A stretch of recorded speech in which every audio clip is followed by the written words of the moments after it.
지금 시대의 많은 사람들이 공통적으로 겪는 과오는 중요한 선택일수록 자신이 객관적일 수 없다는 사실을 인정하지 못하는 데서 비롯된다. 특히 결혼과 같은 중대한 인연의 선택에서 부모나 가족이 반대하는 결혼은 가볍게 넘길 문제가 아니다. 가족 간의 합의가 이루어지지 않은 결혼은 결국 두 가지 중 하나로 귀결되는 경우가 많다. 시간이 지나 결국 관계가 파탄에 이르거나 혹은 헤어지지 못한 채 평생을 힘겹게 살아가게 된다. 이는 감정의 문제가 아니라 구조의 문제이다.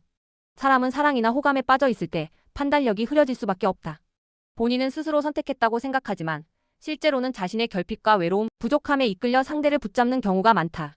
이런 상태에서는 상대의 내면과 구조를 충분히 들여다보지 못한다.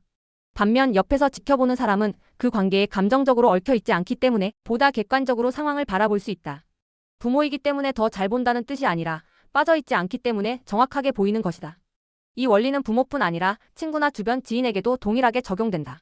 가까운 사람이 보기에 뭔가 맞지 않는다고 느껴진다면 그 이유를 충분히 듣고 풀어보는 과정이 필요하다. 이를 무시한 채 자신의 감정만을 앞세워 관계를 밀고 나가게 되면 그 선택의 결과는 결국 본인의 몫으로 돌아오게 된다. 시간이 흐른 뒤에야 비로소 그때의 조언을 떠올리며 왜 그 말을 들었어야 했는지를 깨닫게 되는 경우가 많다. 종교 선택이나 중요한 거래, 투자에서 사기를 당하는 일 역시 같은 맥락이다. 자신이 어려운 상태에 있을수록 결핍이 클수록 판단은 더 흐려진다. 배고픈 사람은 음식을 가리지 못하고 급한 사람은 조건을 따지지 못한다. 이처럼 결핍 속에서 맺은 인연이나 선택은 당사자에게는 잘 보이지 않지만 주변에서는 분명하게 드러난다. 옆에서 보면 말과 행동이 서로 어긋나는 지점이 보이지만 당사자는 이미 빠져있기 때문에 이를 인식하지 못한다. 결혼 상대를 가족에게 소개하는 행위는 단순한 인사가 아니라 그 관계가 바른지 아닌지를 함께 점검해달라는 요청에 가깝다.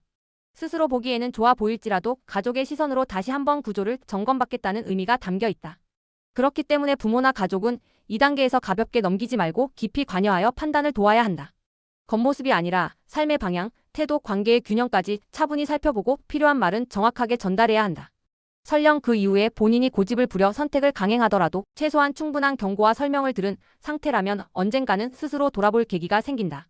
반대로 부모가 이 과정에서 아무 말도 하지 않고 대충 넘어가 버린다면 이후 자식이 큰 어려움을 겪게 되었을 때 그 책임과 고통은 결국 가족 전체로 되돌아오게 된다.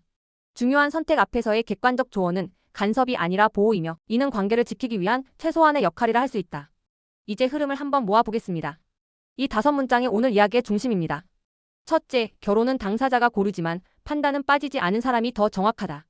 둘째, 가족의 반대는 감정이 아니라 객관성에서 나오는 신호다. 셋째, 결핍 상태에서 한 선택은 대부분 스스로를 속인 결과다.